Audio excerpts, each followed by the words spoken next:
Kalo sot në fiber, falas, pas një kosto shtesë. Përjetohan ultrafiber, internetin me mbulimin më të gjerë në Shqipëri, e shpejtësi deri në 10 gigabit për sekond. Telefono 123 ose vizito çdo dyqan One.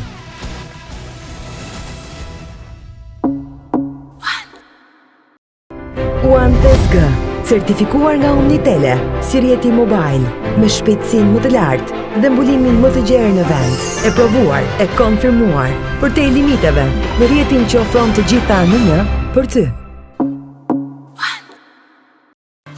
Të merret fryma, të djersiten duart, ke frikë dhe angst kur duhet të mbash një mbledhje pune, një fjalim, apo të mbyllësh një marrëveshje. A du ta besoje nëse të them se ka një zgjidhje? Trajnimi individual dhe i personalizuar, i të folurit në publik, ka ndryshuar jetën e më shumë se 1000 personave, të cilët janë trajnuar në studion tonë. Trajnimi i të folurit në publik, për më shumë detaje, më kontakto. Të pres.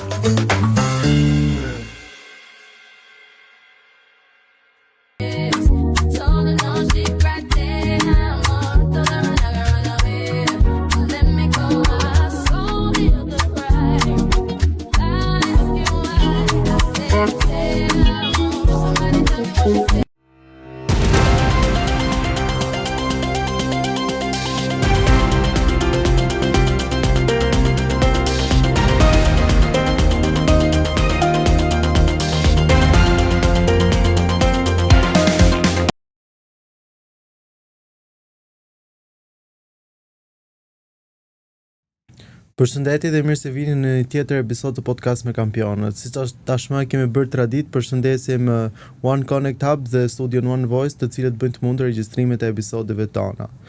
Sot do jetë një episod të cilët do flasim për artin, po si mund flasim në për artin duke mos pasur një artiste të madhe këtu sot në studio. Ajo është pedagoge, studiuse, autore, për mbi të gjitha një grua që ka ndërtuar një jetë të tërë me dialog me muzikën. Me ne sot profesoresh Holta Sina. Faleminderit që pranove ftesën dhe mirë se erdhe në podcast me kampionët.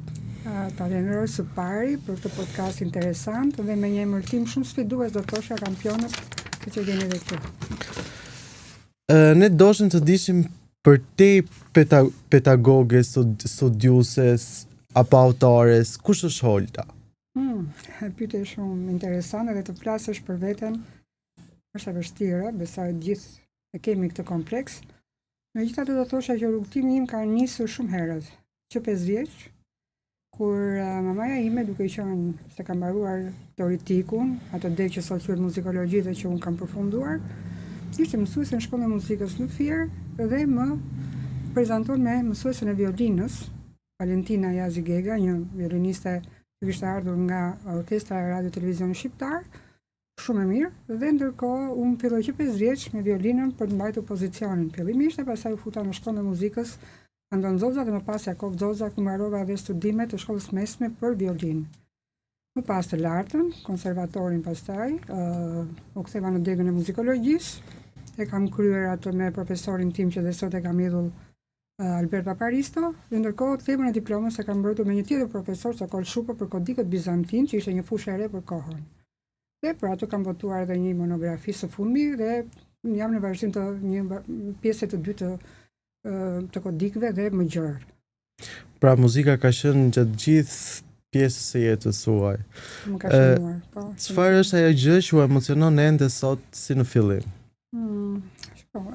Emocionet ke arti, sidomos arti muzikor, janë shumë brenda. Ashtu siç do ishte edhe te arti skenik, ndoshta nga arti figurativ është pak më i distancuar, do të thosha, sepse ne bashkëjetojmë dhe kemi artin në kohë reale, do me thënë muzika apo teatri zhvillohet në kohë reale, do me thënë nuk është si një pikturë e varur në mur që ajo është aty dhe ti e shef kur të duash. Kështu që arti në çdo kohë të impresionon, edhe unë në çdo themi sidomos që nga mësimi me studentët, por edhe nga koncertet e shumta që ndjek, emocionet janë po njësoj. Do me thënë duke i parë edhe me prizmën e sot të një pedagoge, jetë një studiuse, por dhe një emocioni personal që unë e kam ndjerë që fëmijë. Cila ka qenë sakrifica më e vështirë për ju gjatë rrugtimit? Sakrificën do të thosha që fëmijë përsëri, sepse kur një fëmijë vogël futet në klasë parë, mendon atë abetaren, librat. Unë ndërkohë kisha violinën, domethënë një armë tjetër që duhet të studioja më shumë se sa të tjerët, edhe me shoqet e shokët e mi, po që ishim të pakën në numër në krahasim me bashkëmoshatarët tanë kur ata luanin për jashtë dhe unë më nga dritarja isha me violinë dhe shikoja që ata luanin. Kjo është një sakrificë për një fëmijë të vogël që akoma nuk është i fokusuar se çfarë do bëhet me të ardhmen. Kjo ka qenë një peng, do thosh, e fëmijërisë time të pajetuar ashtu siç e kanë jetuar bashkëmoshatarët e mi në atë kohë. Dhe kjo më ka shoqëruar edhe pastaj më tej, sepse përveç kulturës së përgjithshme që quanim në lëndët e tjera, ne duhet të donim 3-4 orë në ditë. Kështu që kjo ishte një lodhje dhe një të themi të kishe një vullnet madh, duke qenë një fëmijë vogël e pastaj edhe në rritje ti e kupton më tepër, por kur je fëmijë akoma nuk e kupton po. Domethënë pozicionuar qartë se çfarë do bësh. Kështu që kjo ishte do thosha një peng mund ta kisha dhe sot. Pa jo lodhje, ju solli këtu ku jeni sot. Ndoshta po. A është disiplina më fort se talenti? Është interesante, do thosha që praktikisht talenti duhet jetë në art, sepse ndryshe pa talent sa do të kesh vullnet, nuk besoj se arrin ato kulminacione që ti pret, por disiplina bashkë me talentin japin atë themi binomin e pasgjithshëm, që duhet të ishte gjithmonë së bashku, ta shoqëroj atë që do të bëhet nesër një muzikant vërtet të themi i klasit, do thosha, sepse në art, si thoshte një pedagogu jon, duhet të jesh këtu dhe pastaj vin shumë vende bosh që të vijë një tjetër i përgatitur por në atë nivel kaq të lartë. Prandaj edhe artistët bëjnë diferencën, se ndryshe do ishim për të gjithë artistë. A keni pasur momente dyshimi gjatë rrugtimit tuaj? Po patjetër. Kam pasur, sidomos në ndrimin e ciklit nga 8 vjeçar në shkollën e mesme, kur kam dhënë më mend diplomën e 8 vjeçares në violinë, ime më diskutonte të vazhdoj apo jo, sepse duke pasur parasysh vështirësinë e profesionit edhe konkurrimin në shkollën e lartë ishte shumë i vështirë. Aty vendosi pasaj pedagogja ime që duhet të vazhdoja, sepse me thonë kisha mundësit reale për të vazhduar.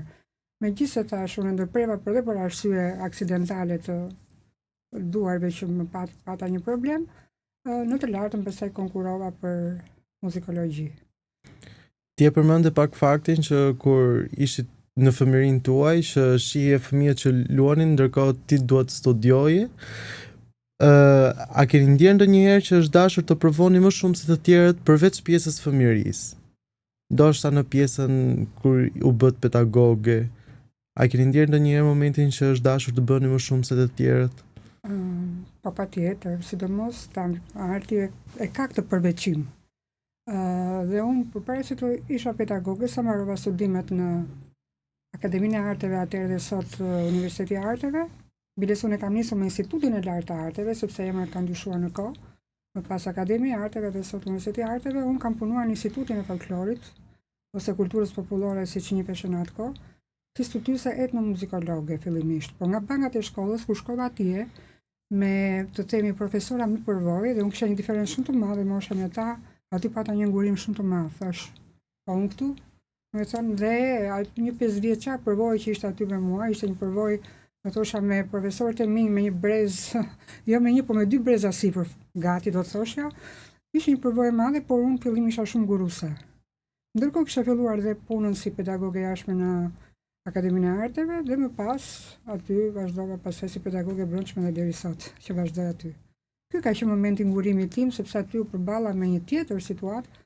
Folklori nuk është i thjeshtë, do të thonë e dëgjojmë, por ai kërkon një punë shumë të madhe shkencore, ekspedita në terren, një kërkim të madh të themi të studiuesve çfarë kishin bërë përpara nesh për të zbuluar gjithë ato anët e të themi shumashmërinë e folklorit tonë, pavarësisht që unë isha pozicionuar në një fushë më të ngushtë, sepse jo të gjithë mund ta arrokim me ta.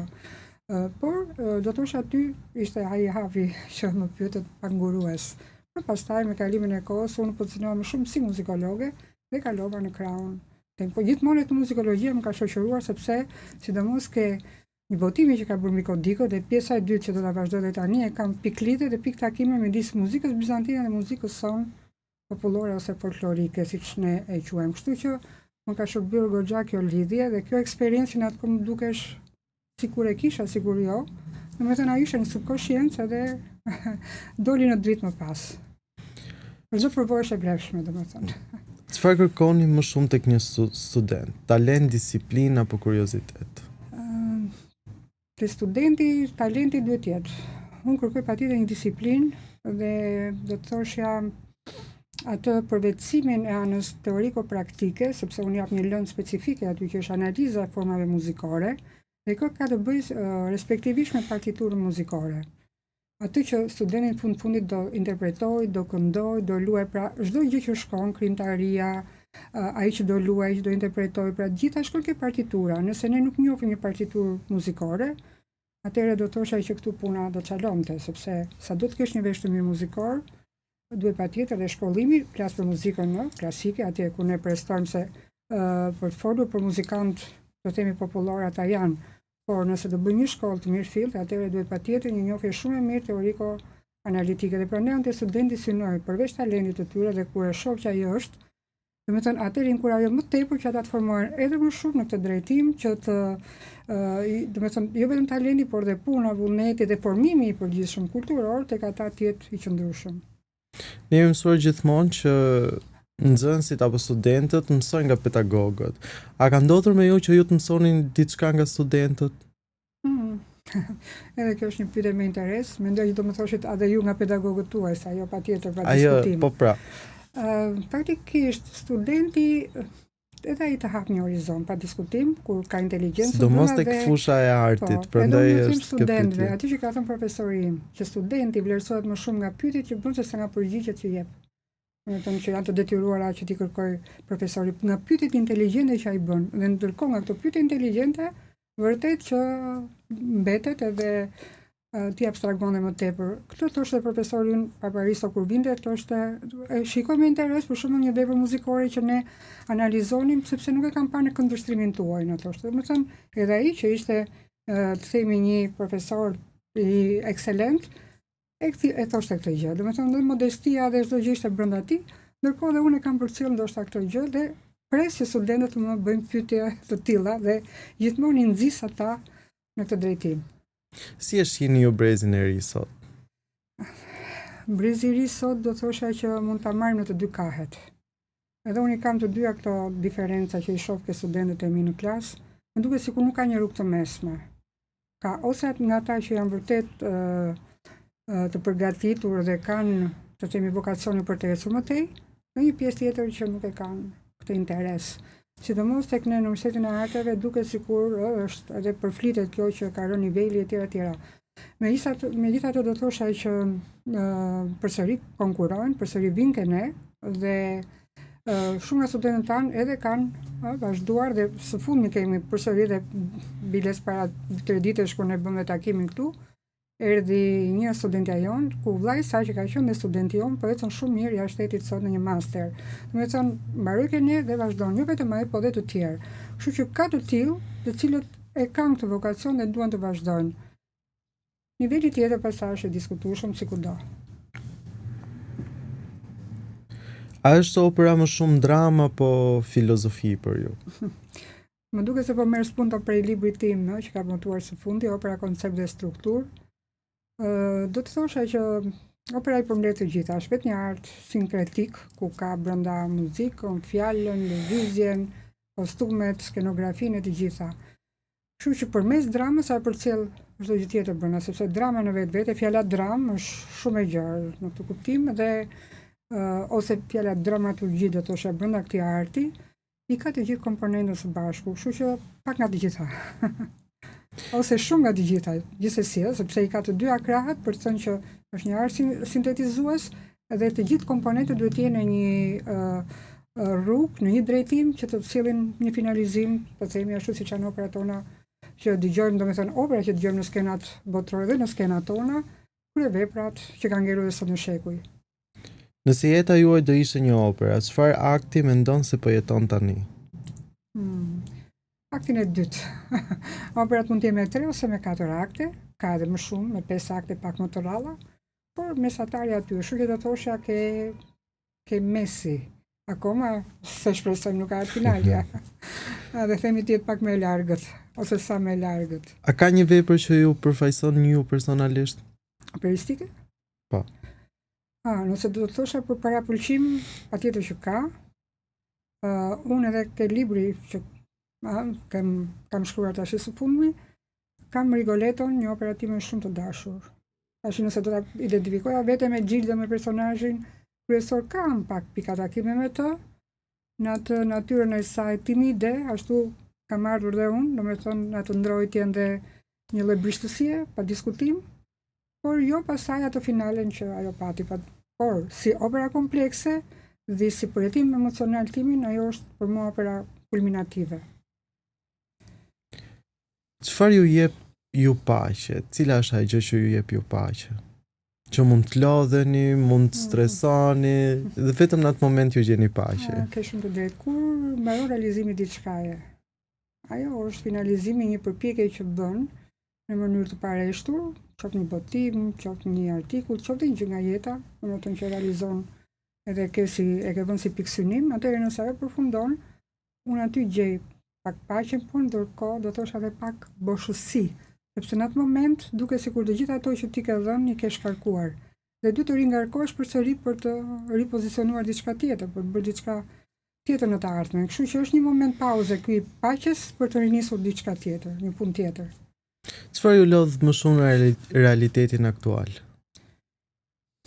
Realiteti aktual është shumë i ngarkuar. Do të thënë, kjo fjala stres që ne kemi shumë të përdorur sot, ne diku nuk e njihnim. Dhe gjithë ajo temi dinamika e ditës, e jetës të rëmben dhe gjendesh nga një herë në një vorbull që nuk di ku të pozicionohesh, por duhet që njeriu të kanalizohet për të ecur përpara. A ka diçka që do ta bëni të ndryshe nga rrugtimi juaj? Do të thosha po. Ndoshta përgjigjet e tjera janë jo. Unë po të rikthesha jetës pas, por nuk dua të dalë në jetën personale këtu. Mund të ishin disa gjëra që nuk do t'i kisha bërë, por ndoshta nuk është nevoja t'i them. Çfarë ju frikson? Frika më e madhe që është e çdo njeri është largimi nga jeta, pa diskutim. Edhe këtu është ajo që thashë pak më përpara, që unë ndoshta nuk kam dashur ta prek, është humbja e djalit tim, një moshë të vogël. Dhe ky mund të jetë pengu më i madh për një nënë dhe dhimbja më e madhe që është e pashërueshme tër jetën. Çfarë ju bën ju krenare? Krenaria është një fjalë pak e madhe, ashtu siç është dhe lumturia, mund të jem pika, por do të thënë në shumësi unë nuk e gjej. Megjithatë do thosha që krenaria është familja që kam krijuar, fëmijët e mi, dhe çfarë realizojnë atë që unë kam në të përditshmen time, në mundësitë që më janë dhënë dhe që unë dua t'i transmetoj këtë të tjerët. Kjo besoj është një krenari, jo fjala krenari në potencën e madhe të saj, por një përditshmëri me ato çastet ku njeriu ndjet disi plotësuar, këtë do thoshja. Si do donit ju të kujtoheshit? Po doja të kujtohesha si një njeri pozitiv, dhe për ato çfarë unë kam bërë në jetën time, në mënyrën time modeste. Me aq sa unë unë mendoj se realisht do kujtoje si një grua e fortë dhe si një pedagoge që duhej nga nxënësit, nga pasi pam kur bën promovimin e librit që realisht nxënësit ishin gati që të vishin të bëshin pjesë e promovimit dhe do të thotë që marrëdhënia jote me studentët ka qenë realisht e mirë, që rrallë gjehet marrëdhënie e mirë midis studentëve dhe pedagogëve. Këtu ke të drejtë sepse unë kam ndërtuar të marrëdhënie, duke shkruar ato kufit midis një pedagoge dhe studente, sepse ne vetë Universiteti i Arteve na jep këtë mundësi, pasi nuk kemi një sasi të madhe studentësh përballë nesh. Kemi dhe orë që i bëjmë individuale. Dhe duke qenë në një raport individual me studentin, ti krijon dhe afrimitetin, në rastin konkret të një nëne, të një këshilluese, të një psikologe, domethënë duke marrë parasysh edhe po pa e të kaluar kufiri midis pedagogut dhe nxënësit. Dhe ky është një ekuilibër pak i brish për ta mbajtur në ekuilibër. Dhe por unë kam ndier nga studentët e mi që edhe në vite akoma më shkruan dhe më themi kam një dashuri dhe një respekt për tyre, mendoj. Ne tani do shkëputemi dhe do ndjekim pjesën që ne kemi promovuar librin tënd më të ri, bashkë me Arditën. Na ndiqni dhe më pas do rikthehemi me rubrikën me Fadën.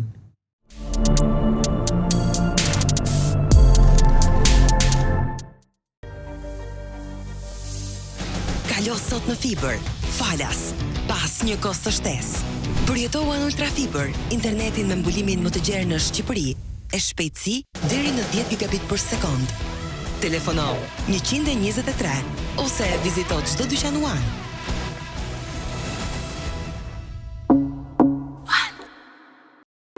One 5G, certifikuar nga Omnitele, si rjeti mobile, me shpejtësinë më të lartë dhe mbulimin më të gjerë në vend. E provuar, e konfirmuar, për te limiteve, në rjetin që ofron të gjitha në një për ty. Të merret fryma, të djersiten duart, ke frikë dhe angst kur duhet të mbash një mbledhje pune, një fjalim, apo të mbyllësh një marrëveshje. A du ta besoje nëse të them se ka një zgjidhje? Trajnimi individual dhe i personalizuar i të folurit në publik ka ndryshuar jetën e më shumë se 1000 personave, të cilët janë trajnuar në studion ton. Trajnimi i të folurit në publik, për më shumë detaje, më kontakto. Të pres.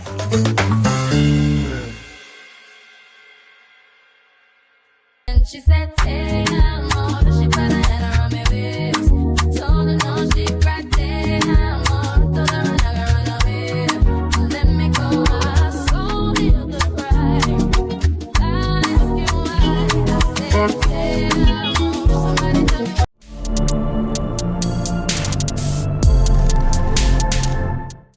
Përshëndetje të gjitha, dua t'ju falenderoj që keni ardhur në këtë takim disi të veçantë për të promovuar librin Opera, koncept e strukturë të muzikologes, profesores asociuar, Olta Sina Gilica, që në fillimet që Olta më dhuroi librin, kam ndjerë vërtet emocion, edhe di që Olta e ka ndjerë, ka kuptuar pasionin e thellë në fakt që kam për gjinin operistike.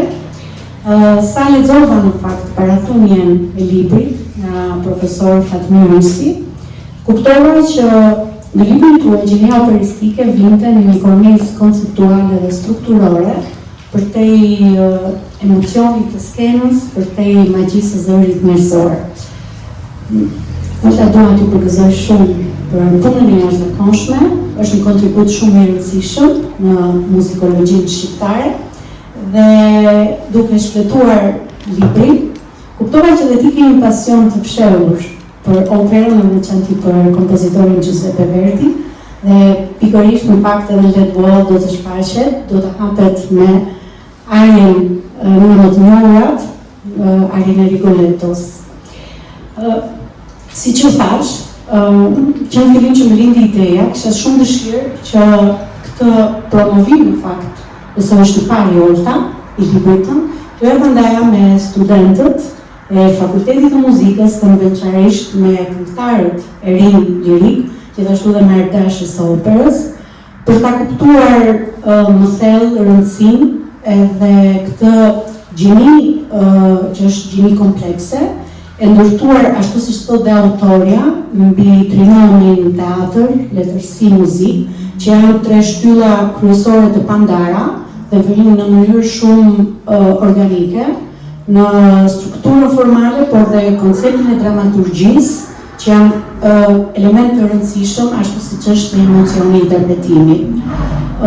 Që në fillim, Olta fillon në fakt me operën e parë Dafne, të Peri dhe Kacini, pra me fazën embrionale të zhvillimit të operës, kalon pastaj në kristalizimin e kryeveprave botrore dhe modernizimin e operave, sidomos në shekullin e 20-21, pra nga opera Dafne e Peri Kacini, kalon i prek të gjithë kompozitorët, tek Mozart, me Dasma e Figaros, pastaj kompozitorët e njohur italian, Rossini, Donizetti, Bellini, duke kaluar te kompozitori i madh Giuseppe Verdi, i cili është cilësuar si babai i operës, e një kompozitor tjetër po aq i rëndësishëm gjerman si Richard Wagner, dhe duke vazhduar në mënyrë të njëpasnjëshme me zhvillimin e operës, duke kaluar te Wozzeck, e kompozitorit Alban Berg, Edip Imbret i George Enescu,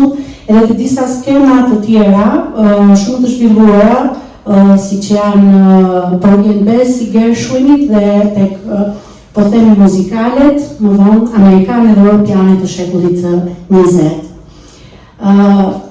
Olta më duhet ta filloj pyetjen e parë në fakt që kur ke menduar të konceptosh një libër të historisë operës botërore apo dhe një analizë të mekanizmave të saj të brendshëm. Megjithëse unë e kam lidhur të dyja. Së pari falenderoj shumë për ftesën dhe për të provonim shumë të këndshëm së pari, sepse e shoh këtu dhe disa studentë të mitë dhe disa që person të mitë. Kam vështirësinë sepse unë pikërisht në vitin e dytë e jap të lëndë me studentët e kantos, lëndën e analizës së formave muzikore, ku pikërisht leksionet e fundit i përkasin operës. Dhe për ta shtjelluar pak më te idenë kësaj, fillimisht pastaj përndon projektin për të stëndër, si më lindi dëshira për ta bërë një gjë të tillë, ka vite faktikisht sepse motimin e parë, pak të sintetizuar e kam dhënë në 2016, në nuk pati një treg të madh për shumë arsye objektive, dhe ju rikthera përsëri, në 10 vjet më pas për ta ribotuar shumë të zgjeruar, ashtu siç e them në titull, perspektive zgjeruar muzikologjike. Vokacioni nisi, me thënë si filles, pikërisht nga një bisedë me profesor Buran Spahiun, një profesor i nderuar i katedrës së kantos. Dhe një kontribut shumë të madh në teatr të operës, sepse ka katedrën e kantos, shumë për ta shkruar tenorëve sidomos. Dhe në një bisedë më thotë mos bëj një kompakte për studentët me format të nivelit sonata që është pak e vështirë. Tash profesor pikërisht sepse sonat ne kemi faktikisht dinë literatura botërore që edhe Klinga ka shkruar një formë sonate duke pasur parasysh të rusë dhe mungoi klasikizmi, fillon direkt në periudhën romantike, kështu që dinë se klasiku ka romantik. Dhe tash, pse jo, të mësojmë dika forma që të shkojnë deri ke më tej, plus dhe obertura ka formë sonate kështu me radhë. Atëherë më tha shkruaje. Në gjishtin e timin e kam dhe sot parasysh, kështu që kjo më ngeli si një, të themi, diçka e brendshme që desha ta shtjelloja më tej, plus që më ngacmoi shumë, sidomos Lënda që unë jap analizës fare muzikore, pasi ka disa leksione të themi të shkruar në vitin 1985, nga Kozmalaja Tonina Rapi dhe Rebeka Paristo, profesorin, mbi të themi strukturën apo analizën e numrave të renditur të operës, por që nuk e plotësojnë atë tablon komplekse që ky art ka. Unë do thosha që libri për opera nuk shtron kur. Megjithatë unë jam fokusuar, të themi, ashtu siç them në fillim të librit, për një marrëveshje të themi të asaj çfarë unë kam pasur parasysh dhe qëllim, duke pasur parasysh korifejt më të mëdhenj të operës botërore nga nacionalitetet të ndryshme, duke nisur që nga opera Dafnia pikërisht edhe duke shkuar më tej. Dhe për shkruar pyetja që është libër historik apo dhe më gjerë, do thosha që pa pasur një histori dhe një këndvështrim estetik, sepse historia lidhet me shkencën estetike për diskutim, ajo sjell pastaj edhe formën, sepse ne dimë që mendimi evolon i parë dhe sjell me vete pastaj edhe struktura, format e çdo gjë tjetër. Kështu që ndryshimet dimë gjithmonë konceptin e njeriu dhe pastaj ato dhe ashtu aq më tepër të artistit, ato pasqyrohen edhe në strukturë. Dhe pikërisht, ne siç e dimë, historia e operës fillon pikërisht në fundin të mesjetës dhe fillimin të pjesës së lindjes të themi evropiane, pikërisht nga rrethi Bardi Korsi, se kamerata fiorentine siç njihet, ku bën një analizë shumë të detajuar. Është interesante aty sepse aty preston se si u pa këndvështrimin për ta lidhur me tragjedin ose jo.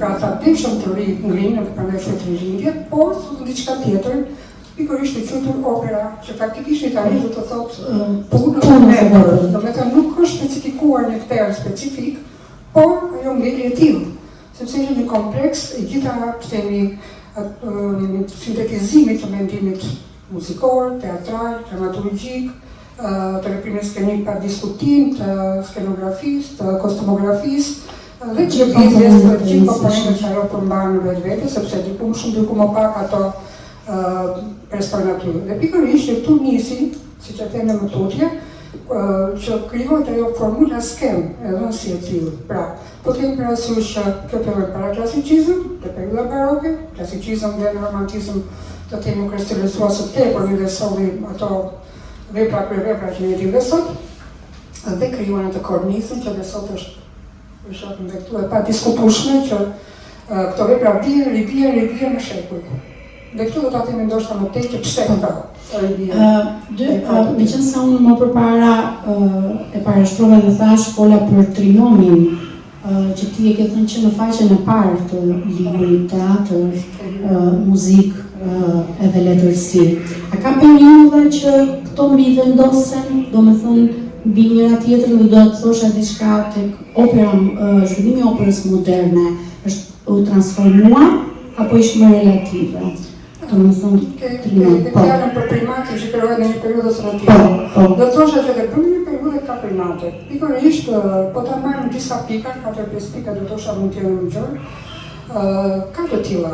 Së pari, do të ktheja përgjigje një pyetje ndoshta të më kuptuar në të rast që kush është primati kryesor pavarësisht lëvizjeve. Do të thosha që pa diskutim është muzika. Sepse pikërisht ajo që desh nga Katerinin tragedinë e Rash Greke, që ishte përmes fjalës, pavarësisht për tragedimin inicial që thotë tragedia ka lindur si kor dhe është si muzikë, domethënë e mi vlerëson rolin e muzikës, te tragedia pikërisht dhe kompozitorët e parë deshin të tralikrione dhe sonën ato format vokale që u zhvillua më tej dhe vendosën operën në atë piedestal. Prandaj që primati është muzika, por në kohë, në histori, dhe unë pjesën e parë kam parë të tillë në një aspekt historiko-estetik. Atëherë pa pjesën e dytë pavarësisht pastaj për të kaluar te pjesa analitike, koncepti patjetër për të shpesizim të parë, për të thënë që kjo zhventuese ka ardhur e tillë, pikërisht dhe pse lindi opera moderne në Itali. Po jo, do të thënë konkretisht, aty ku ajo, përderisa po flasim për këtë zhvillim, në themi të tjetërsuar në kohë, do thosha që pikërisht, duke i ke kaluar pak hapa, për mos bërë një leksion sot, por për ta shëruar pak më gjërë, pikërisht Scarlatti, një nga kompozitorët e një opera klasik, vokali arriti në kulminacionin e vet dhe improvizoshe në skenë. Kështu që në atë moment, në aty që lindi opera ra, pikërisht për atë të themi absolutizim të vokalit, që te kalon të çdo kufi. Kjo nuk ndodhi vetëm te vokali, por kemi parasysh këtu edhe koncerti instrumental pati të njëjtën gjë, që kadencat improvizoshin nga solistët virtuoz, kështu që dhe tu kishte një mos konsekuencë stilistike, siç ndodhet edhe te opera, atëherë shkolla napolitane pikërisht aty ndodhi kjo, që opera themi pati këtë rëmje, por të ringritur përsëri, domethënë në atë dimensionin sa të madh, që pastaj shekullin 19 shekullin, e kryeveprave. Por kjo absolutizimi vokalit, pavarësisht që u bën reforma nga grupu edhe të tjerë kompozitorë dhe Mozarti, u rrua dhe i të Rossini, të hapat e Carbiles, ne kemi parasysh, ndoshta edhe studentët e Kantos, që shkolla Rossiniane themi, apo Mozartiane janë të veçanta në mënyrën e trajtimit të vokalit, të kadencës, të teknikës vokale të veçanta shumë. Dhe do të rikthesha pas Scarlattit është i pakëndushëm sot, pikërisht për këtë arsye. Domethënë ai ka ngelur si një vlerë feminar napolistik, por pikërisht për të improvizimet e tjera dhe për absolutizimin vokal, ndryshime do të flasim për sa sot ka ngelur si një relikë historike. Për të shkuar më tej, ku një primat tjetër ka qenë në Firenze, absolutizimi përmbajtjes edhe në Rom, ku përmbajtja mori një dominim më të madh po në të periudhën paraklasike baroke. Për shkuar të një nivel më ka shumë te Mozarti ku barazohet vokali me përmbajtje në fillon edhe të krijohet si një binom ndryshëm të qëndrueshëm më të fortë. Për të vazhduar më tej, në shekullin 19 po marr vetëm pikat ekstreme, kemi pikat kyçe ku përveç se melodizmit të shkëlqyer, themi të Verdi, që është i pa konkurrueshëm të drejti, rusët bën një eksperiment, duke kthyer operën në karakteristikat recitative. Pra duke kaluar nëpër të folur, sepse thoshin që opera është një art konvencional, ne po provojmë, Mussorgsky dhe Dragomirsky, ke mirë kur ngulën artista, për të dhënë një tjetër formë të operës, të afruar me të folur, pa më afruar të teatrin, pasi kalon dhe një themi më shumë aspekti teatral se nga i kënduar. Kështu që ato ishin thjesht një eksperiment, por nga ana tjetër portuar shumë gjuhën deklamative dhe recitative që shumë e nevojshme për operën. Dhe një tjetër, do të thoshja aspekt përse i mbi vlerësues, është i Wagnerit, e dim shumë mirë se si orkestra tek ai ka një rol themi një rol parësor, shumë të rëndësishëm, pra simbolizoi dramën muzikore dhe aty do thoshin që është në funksion, që edhe vokali duke si është funksion të zhvillimit të themi të madh të orkestrës dhe leitmotiveve që mban ajo. Prandaj këto janë pika ekstreme, po të gjitha pastaj veprojnë për të krijuar një ekuilibër. Që do të thosha në pikën kulminante arrin vërtet tek Verdi, megjithëse ne dim duelin e famshëm, ndoshta në distancë Verdi-Wagner, por e shikojmë të gjë pastaj pasi Verdi vërtet ndeshet themi në thonjë të thosha me Wagnerin, në fund të operave të veta, Aida, Falstaff, Don Carlos, ai e simfonizon dhe futa e leitmotivin, pra e dëgjon në subconsciencë Wagnerin dhe themi i avancon më tepër gjuhë muzikore të opera veta, por pavarësisht të saj Verdi është melodist dhe aty është bula e tij, dhe patjetër sërfen. Një kapitull, Olta ti shkruan për konceptin dramaturgjik të operës, se duhet të thosha cili elemente dallon dramaturgjin në opera nga ajo teatrale. Po, shumë interesante pyetja, dhe shumë me vlerë, po, këtu kemi një diferencë mes tyre të padiskutueshme së pari. Sapo, kompozitori me libretistin kanë atë bashkëpunimin e tyre të ngushtë, ku duhet të heqin ato detajet e tepërta, të cilat janë në dramën e shkruar, që dhe në veprime teatrale, sepse teatri ka lëvizje, më shumë se sa opera që është një art më i ngurtë në të rast, pra duhet patjetër që në momentet caktuara personazhet në operat kanë parasysh klasiko-romantike, të ulin nga kërkesën e primit skenik dhe të rrisin atë emocional përmes momenteve të arjeve, dueteve, kur ata përqendrohen dhe janë përpara publikut, atëherë lëvizja skenike është e vështirë, sepse duhet të këndojnë dhe lëvizja të tillë më e pakët. Dhe pikërisht, po kemi parasysh edhe arjet që janë në kulminacionin themi i operës, janë ato arjet që dalin, sidomos arjet monolog, si të gjitha arjet kanë formën koncertale, dalin dhe jashtë dhe ne dim shumë mirë që të gjithë këngëtarët marrin pjesë për konkurse të ndryshme me këto arje. Prandaj këto janë forma këngëtare dhe kërkojnë një intensitet më emocional. Kështu që në rastin konkret, dramaturgjia e operës është më e ngatashme se sa ajo dhe kërkon më shumë orë veprimi se sa ajo e një teatri. Dhe për të arsye do thoshim që ngarkesa emocionale praktikisht është më e madhe në momentet caktuara të ndalimit të veprimit skenik, siç ne i quajmë, do të thënë pa acceleruar dinamikën e saj. Këtu elementet e tjerë që bëjnë ato, patjetër do thoni sepse nuk opera nuk shindja në vend, pa diskutimi për recitative, ti bëjnë themi arioza, ti bëjnë skenat e hapura, pra opera ecën përmes tyre. Kurse momentet që ajo përshindrohet janë pikërisht arjet ose duetet, ansamblet të cilat e ndalin të veprim skenik, momentet caktuara gjithmonë për të theksuar karakterin emocional. Shumë interesante në fakt, Olta, ishte dhe kapitulli ku ti flisje për operën shqiptare, sa herë që ne të dyja kemi diskutuar për problematikat e ndryshme, sidomos edhe pas viteve në 10 për sa i përket krijimtarisë operistike, e cila ka qenë për fat të keq shumë e pakët, edhe kjo do ndikojë dhe do ndihet edhe më vonë, edhe për gjatë viteve në fakt edhe në skenën e teatrit tonë janë vënë shumë pak këto rivunje operat që kemi, domethënë të përpara viteve 90. Unë do të thosha që si e shef ti, domethënë këtë zhvillimin, po themi, të mbas viteve 90 dhe të operës, të atyre paksa janë vendosur, dhe sa e rëndësishme është në fakt që edhe për këta të rinj për t'i njohur këtë opera. Vërtet, kjo është e rëndësishme, sepse ne flasim vërtet për operat botërore, si kulminacione, si kryevepra, por gjithmonë kemi dhe identitetit tonë kombëtar përmes muzikës vokale dhe asaj operistike. Problemi më atë qëndron që para... Në fakt, duhet të thosha jo vetëm tek opera, por kjo gjë ndihet edhe për sa i përket krijimtarisë romancave, të gjinive më të vogla. Pa diskutim. Të gjitha janë të lidhura bashkë, sepse para viteve të 10 krijimtaria vokale ka qenë goxha e pasur.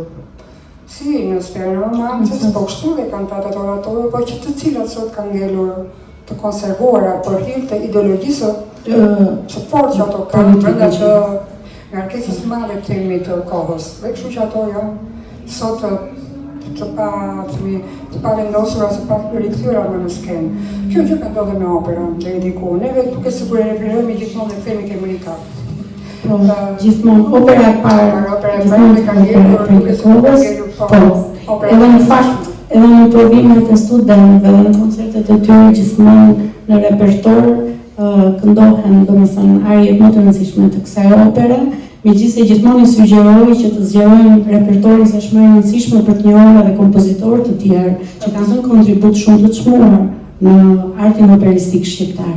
Pa diskutim, po para në fakt muzikës, unë do bëja këtu një parantezë, ne kemi dhe historia muzikës që i atashuam pas viteve 90 ato kërkimet që u bën për ta zgjeruar themi se kush kanë qenë pionierët e parë, të cilët kanë dhënë disa kontribute, duke nisur që nga Franondoja me Deka e Pirës, me këtë një opera melodrame eklektike për kohën, sepse kishte marrë vetëm copza nga veprat e njohura italiane. Për shkuar të Leskuti me Arbereshën, në 1915, që ngelur si skist, legë, po dëshmon për një sprov të Asnjë nuk është vendosur, megjithëse shkojmë po i kaloj pak themi te Atë Martin Gjoka, i cili ka dhënë ai melodramat e veta, por sidomos një vepër dramatike shumë interesante si Juda Makabei. Dhe shkojmë ke atë Domikel Koliqi, i cili praktikisht melodramat i vendos në skenë nga Skola Kantore Mushkodër, nga amatorët, me 3 melodramat e tij, Rozaka, Rruga e Kuqe dhe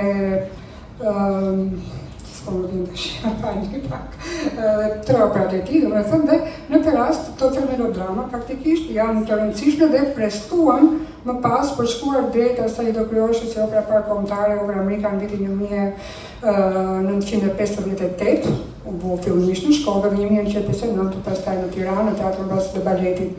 Kjo opera është opera jone parë kombëtare, e mbështetur, themi e shkruar në Prinjakova, e mbështetur mbi një veprim skenik i cili ishte shumë interesant, ai kishte vënë prenga më përpara në Shkodër, ku në bazë të tij është kënga mbi centralin, kënga e njëjtë që e cila mbyll pastaj edhe opera në fund. Veprimi skenik quhet Dritë në Shqipëri, dhe faktikisht kjo opera u ngrit, themi edhe në frymën e themi bel cantos italiane, duke ditur që Shkodra ishte një vend franceskan, ku themi në shkolla franceskane kishte shumë atributa aty dhe prenga u rit, plus dhe kompozitorët e tjerë u kultivuan në atë shkollë. Kështu që kjo opera ngeli dhe sot themi në traditën tonë kombëtare. Ai shkruaj edhe operën tjetër, operën Skënderbeu, që ajo është një opera të themi me dimensione edhe më të mëdha, ku eroi është eroi legjendar. Opera mbi këtë tematikë shkruajnë edhe kompozitorë të tjerë, por ndoshta ajo më këtë pesh.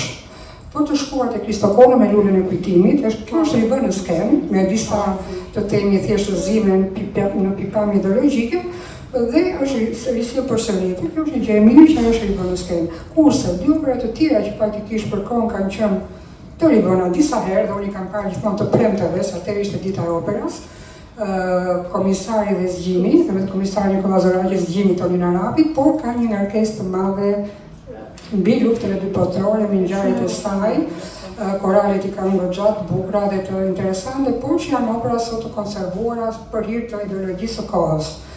Këtu përsa përket opera para viteve 90, pastaj ajo ka përcilin që u bë pas viteve 90, pikërisht unë e them në libër. Mendon që opera shqiptare është reflektim i modelit europian apo një përpjekje për individualitet e për treguar këtë pjesën e traditës tonë kombëtare? Po, nëse flet për para viteve 90, pa diskutim që ajo është përpjekje e madhe për detet kombëtare. Vërtet thashë që duke sikur struktura apo ato mënyrat e formave vokale janë rimar nga të themi kanë konceptet italiane, të opras italiane, por identiteti është brenda përmes elementeve folklorikës, gjithë domethënë përmbajtja është e jona dhe këtu prandaj themi që opera amerikane është opera parë me vlera kombëtare, sepse e sill të përmes gjithë elementeve që parashton aty në dramaturgji dhe në konceptin intonativ, sepse gjuha intonative është shumë e rëndësishme në opera. E personazheve, e grupeve personazheve dhe gjithë situatave skenike.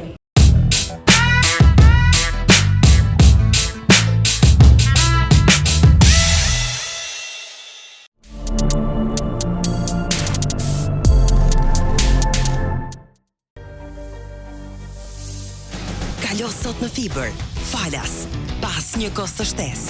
Përjetohu Ultra Fiber, internetin me mbulimin më të gjerë në Shqipëri, e shpejtësi deri në 10 gigabit për sekond. Telefono 123 ose vizito çdo dyqanuar.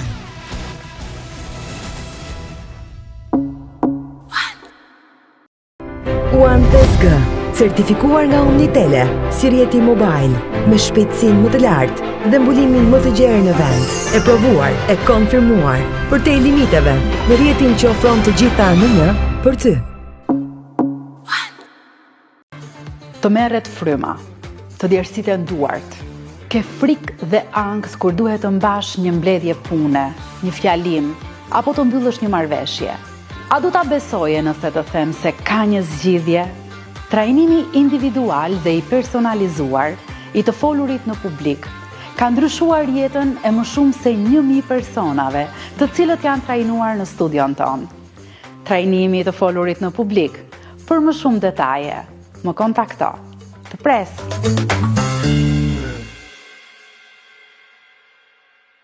And she said, hey, I'm all that she put her head around my waist. Told her no, she cried, hey, I'm all told her I'm not gonna run away. Let me go, I saw the bride. I asked you why, I said, hey, I'm all somebody to say.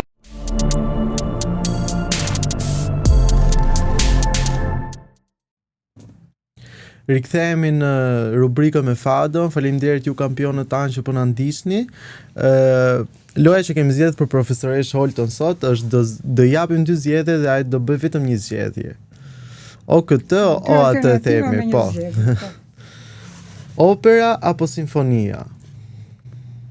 Duke u nisur dhe nga përsëri nga botimi që po e përmend, do të zgjidhja operan, megjithatë në brendësinë time qëndron simfonia. Mozart apo Verdi? Verdi. Tradit apo eksperimentim? Tradit. Skenë apo bibliotek?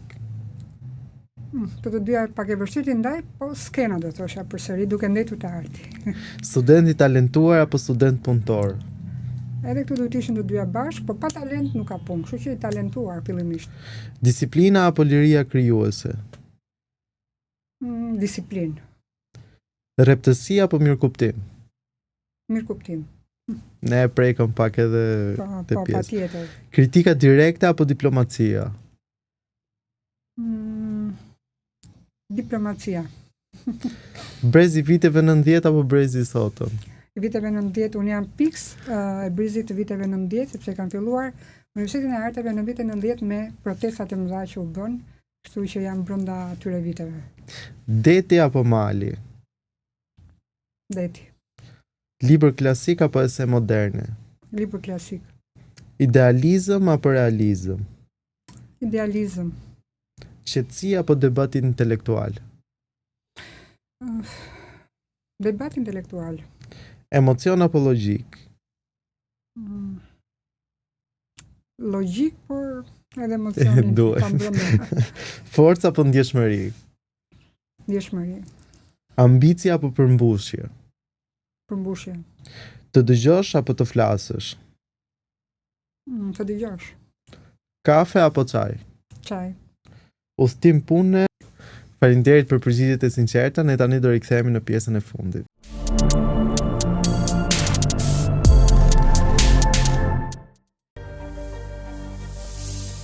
Kalo sot në fiber, falas, pas një kosto shtesë. Përjetohan Ultra Fiber, internetin me mbulimin më të gjerë në Shqipëri, e shpejtësi deri në 10 gigabit për sekond. Telefono 123 ose vizito çdo dyqanuar.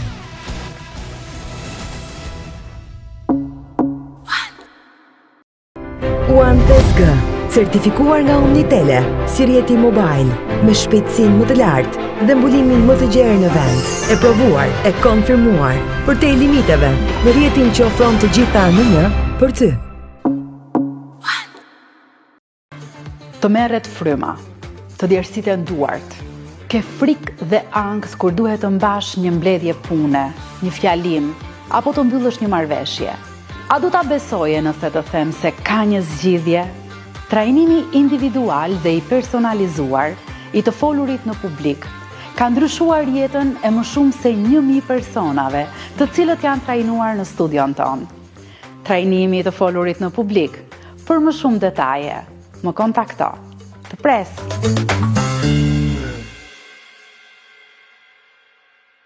And she said, hey, I'm all that she put her head around my waist. Told her no, she cried, hey, I'm all told her I'm not gonna run away.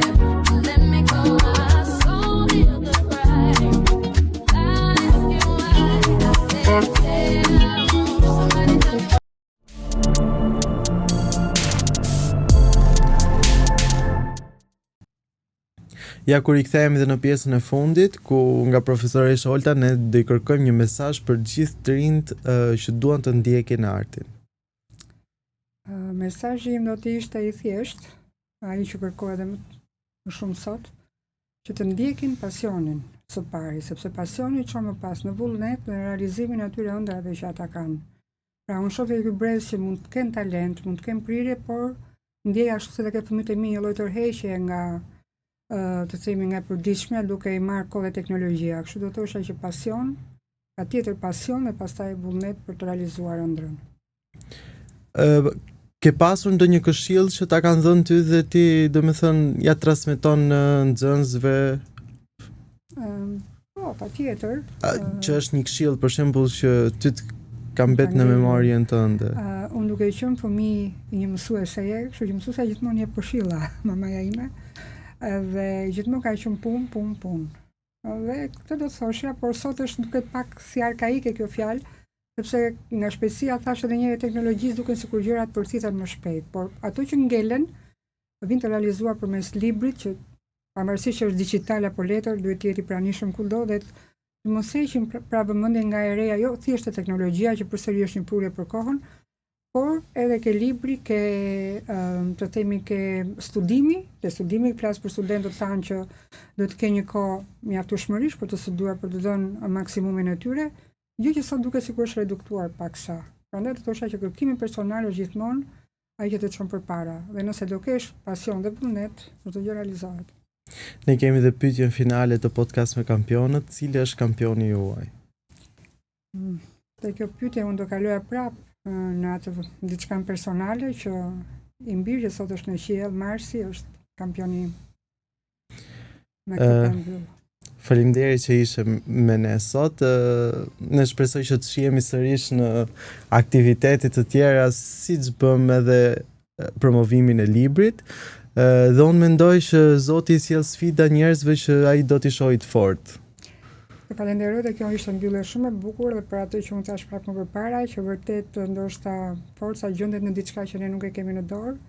Dhe unë mund të jem një nga ato gra që kam ringritur veten pas një fatkesie shumë të madhe dhe kjo më ka bërë që të eci përpara për fëmijët e mi që kam sot dhe për jetën në vazhdimsi. Por kjo është një sfidë vërtet shumë e madhe për një grua që mund të ishte në kushtet e mia. Megjithatë unë nuk dua ta mbyll në këtë formë, ashtu siç them unë jam nën, ashtu janë gjitha nënat për fëmijët e tyre. Dhe dua që ka çdo nën me fëmijën e saj sa më të realizuar në të gjitha aspektet, jo vetëm të themi profesionale, por ato të themi edhe jetësore dhe kështu të eci edhe jeta përpara. Faleminderit. Faleminderit që ishe me ne. Dhe ju që po na ndiqni, vazhdoni të ndërroni siç ju them çdo episod, por punoni për ëndrat tuaja, mos I lëni ato ëndra në sirtar.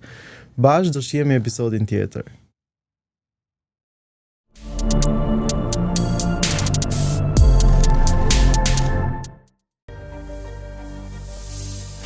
Kalo sot në fiber, falas, pas një kosto shtesë.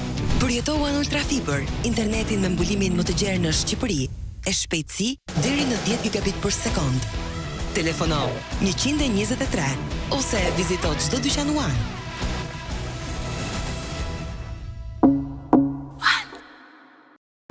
One 5G, certifikuar nga Omnitele, si rjeti mobile, me shpejtësinë më të lartë dhe mbulimin më të gjerë në vend. E provuar, e konfirmuar, për te limiteve, në rjetin që ofron të gjitha në një për ty. Të merret fryma, të djersiten duart, ke frikë dhe ankth kur duhet të mbash një mbledhje pune, një fjalim, apo të mbyllësh një marrëveshje. A do ta besoje nëse të them se ka një zgjidhje? Trajnimi individual dhe I personalizuar I të folurit në publik ka ndryshuar jetën e më shumë se 1000 personave, të cilët janë trajnuar në studion ton. Trajnimi I të folurit në publik. Për më shumë detaje, më kontakto. Të pres.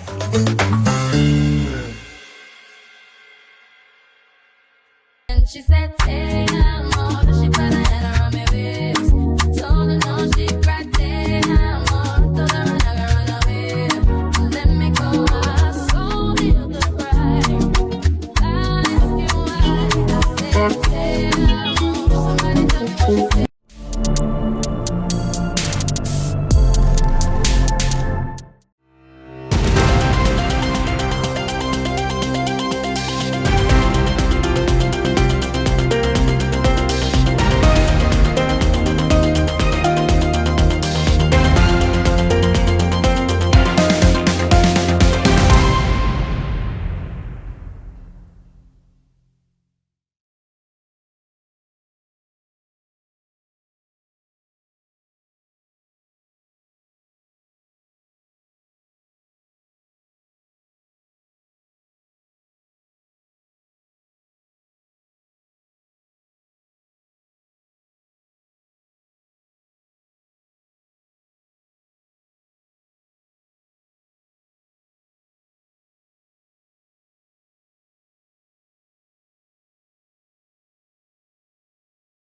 Kalo sot në fiber, falas, pas një kosto shtesë.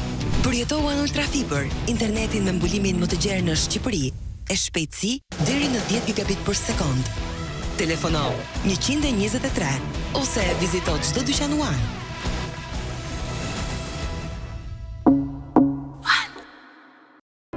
One 5G, certifikuar nga Omnitele, si rjeti mobile, me shpejtësinë më të lartë dhe mbulimin më të gjerë në vend. E provuar, e konfirmuar, për te limiteve, në rjetin që ofron të gjitha në një për ty. Të merret fryma, të djersitet duart, ke frikë dhe angst kur duhet të mbash një mbledhje pune, një fjalim, apo të mbyllësh një marrëveshje. A du ta besoje nëse të them se ka një zgjidhje? Trajnimi individual dhe i personalizuar i të folurit në publik ka ndryshuar jetën e më shumë se 1000 personave, të cilët janë trajnuar në studion tonë. Trajnimi i të folurit në publik, për më shumë detaje, më kontakto. Të pres.